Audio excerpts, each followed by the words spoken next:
बिस्मिल्लाहिर्रहमानिर्रहीम। हमारा topic start हुआ था स्ट्रक्चर ऑफ एटम के बारे में। तो स्ट्रक्चर ऑफ एटम के बारे में सबसे पहला जो मॉडल पेश किया गया था, जिसको आप थ्योरी भी कह सकते हैं, वो पेश की गई थी रदरफोर्ड की। और रदरफोर्ड ने बहुत सारी मेन डिस्कवरी कर दी थी, लेकिन फिर भी ये रिजेक्ट क्यों हुआ, हम इसके बारे में आज पढ़ेंगे कि इसने इतना कुछ डिस्कवर करने के बाद भी रदरफोर्ड का मॉडल रिजेक्ट कर दिया गया।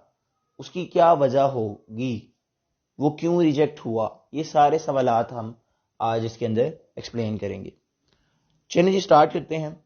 रदरफोर्ड एटॉमिक मॉडल है, क्लास 9 है, और जो आपका चैप्टर नंबर 2 है उसके अंदर 2.11 यानी कि 2.1 का सब टॉपिक जो है वो 1, वो आज हमने शुरू करना है। चलिए जी शुरू करते हैं। पहले हमारे पास क्या होता है, एक्सपेरिमेंट क्या किया था इसने, जिसको आप क्या कह सकते हैं, एक्सपेरिमेंट भी कह सकते हैं। इसके अंदर क्या कह सकते हैं, उसकी थ्योरी क्या थी वो बता सकते हैं। वो थ्योरी क्या कहती है, रदरफोर्ड ने एक्सप्लेन किया, बम्बार्डेड किया। बम्बार्डेड का मतलब क्या होता है, किसी चीज के ऊपर कोई चीज टारगेट कर देना। जिस तरह देखा जाए कि अगर कोई मुल्क किसी दूसरे मुल्क के ऊपर हमला करता है तो वो क्या करता है, वेपन की जो गोलियां होती हैं वो दूसरे मुल्क के ऊपर क्या कर देता है, बम्बार्डेड करवा देता है।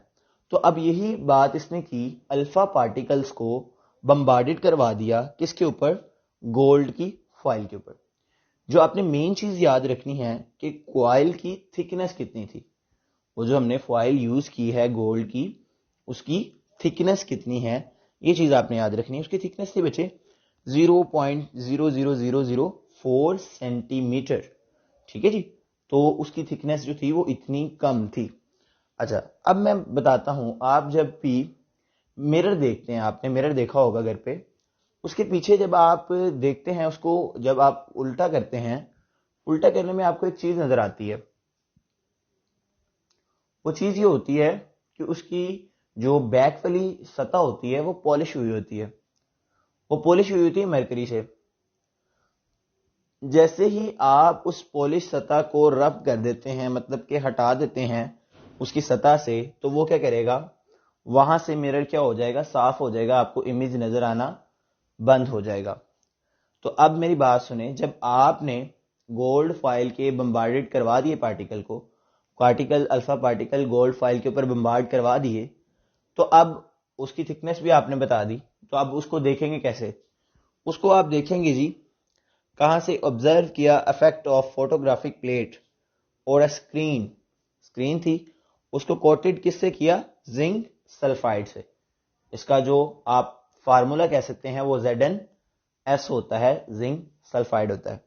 और मॉलिक्यूलर वेट जो होता है वो आपका क्या होता है, 97.474 ग्राम मोल, 97.474 ग्राम पर मोल होता है।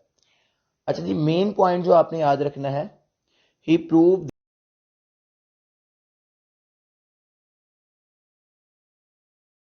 मॉडल जो है वो एटम का करेक्ट नहीं है।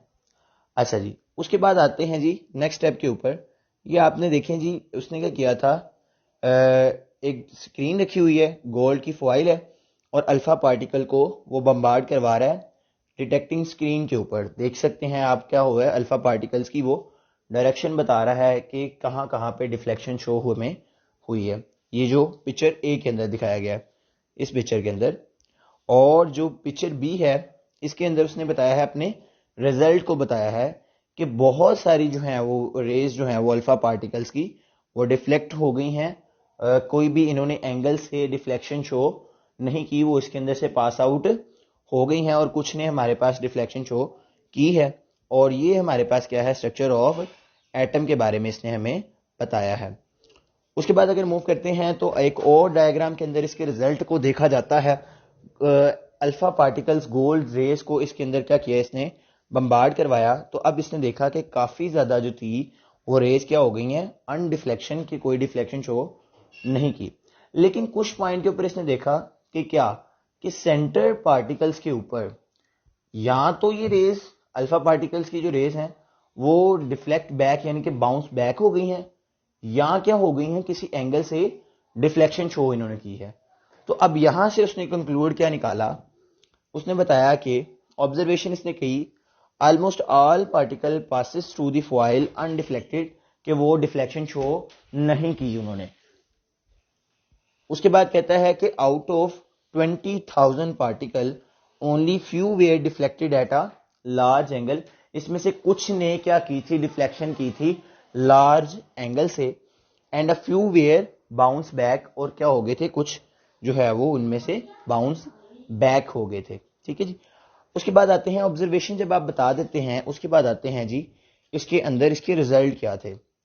अच्छा जी, अब मैं कहता हूं कि एक रोड के ऊपर मैं जा रहा हूं, ठीक है, और रोड के ऊपर जाते जाते मैं कहीं भी टकराता नहीं हूं किसी चीज से, तो मतलब इसका क्या है कि उस रोड के अंदर कोई भी हर्डल मौजूद नहीं है, उस रोड के अंदर कोई भी रुकावट नहीं है।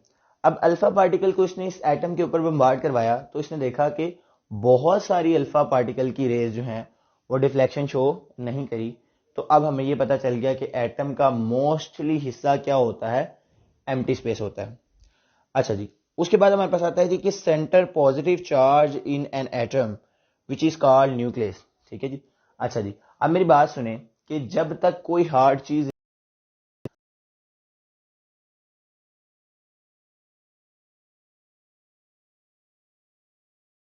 सड़क के ऊपर चल रहे होते हैं, स्पीड ब्रेकर्स आते हैं, और अगर बड़े बड़े स्पीड ब्रेकर्स बने होते हैं तो तब हम अपने रास्ते से डिफ्लेक्ट हो जाते हैं, लेकिन अगर छोटे से स्पीड ब्रेकर होंगे तो हम अपने रास्ते से डिफ्लेक्ट नहीं होते, हम इजीली क्रॉस कर जाते हैं।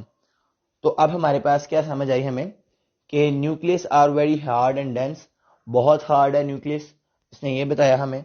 Electron revolve around the nucleus, और इसने हमें ये बताया कि इलेक्ट्रॉन जो होते हैं और रिवॉल्व करते हैं अराउंड दी न्यूक्लियस के ऊपर। अच्छा जी, आगे हमारे पास आते हैं जी इसके डिफेक्ट क्या थे। अच्छा जी, according to classical theory of radiation, electron being charge particle should release or emit energy.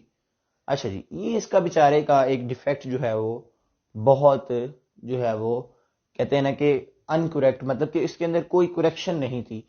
ये इसने बिल्कुल जो है वो बात की कि अगर इंसान जो है वो कंटिन्यूसली वर्क करता रहे, दिन और रात आप जो है वो कंटिन्यूसली वर्क करते रहें, तो क्या होगा, एट द एंड इंसान बीमार पड़ जाएगा, और जब वो बीमार पड़ जाएगा तो वो क्या हो जाएगा, चारपाई पे गिर जाएगा। तो अब यही बात इलेक्ट्रॉन के ऊपर आती है। अगर इलेक्ट्रॉन कंटिन्यूसली एनर्जी इमिट और एब्जॉर्ब करेगा तो वो क्या होगा, अल्टीमेटली न्यूक्लियस के अंदर फॉल डाउन हो जाएगा, न्यूक्लियस के अंदर गिर जाएगा। ठीक है। और उसके बाद तो इसने बताया कि should form a continuous spectrum, और ये कभी भी कंटिन्यूस स्पेक्ट्रम कहता है अकॉर्डिंग टू क्लासिकल थ्योरी, मतलब कि अकॉर्डिंग टू रदरफोर्ड थ्योरी, कि ये क्या करेगा, कंटिन्यूस स्पेक्ट्रम को शो करेगा, जो कि कंटिन्यूस स्पेक्ट्रम वो शो नहीं करता है। अब इसके बाद जो है वो हम देखेंगे कि एटम के जो कुछ सवालात हैं रदरफोर्ड थ्योरी की मॉडल के, वो सवालात हम देखेंगे, वो बहुत मेन और इम्पॉर्टेंट है according to your board point of view. उनके अंदर से पहला सवाल का जवाब है जी, जो आपको सवाल मैं इंशाल्लाह नेक्स्ट वीडियो के अंदर उसके जवाब अपलोड करूंगा, वो ये है कि atom should be collapse, atom क्यों गिर जाता है, और एटम शुड बी स्टेबल, और एटम स्टेबल क्यों होता है। उसके बाद दूसरा क्वेश्चन इसका ये जो बहुत इंपॉर्टेंट है कि एटम कंटिन्यूस स्पेक्ट्रम क्यों देता है और लाइन स्पेक्ट्रम क्यों देता है। ठीक है, इन सारों के जवाब जो हैं वो मैं अपनी नेक्स्ट वीडियो के अंदर अपलोड करूंगा। Thank you, Allah Hafiz.